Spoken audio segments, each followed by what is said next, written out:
Hello everyone! সেইদিন আমি চলে গিয়েছিলাম আমার মামার বাড়ি বাঁকুড়া।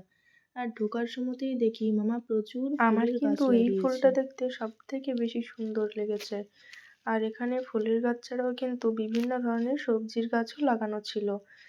আর ফুলের গাছ তো তোমরা দেখতেই পেলে কত রকমের ফুলের গাছ ছিল। তো আমার মামা কিন্তু গাছ লাগাতে প্রচণ্ড ভালোবাসে। মানে বলতে পারো আমার বড় মামা একজন গাছপ্রেমী মানুষ একদম। আর এই দেখো এই ফুলগুলোও কিন্তু আমার খুব সুন্দর লেগেছে।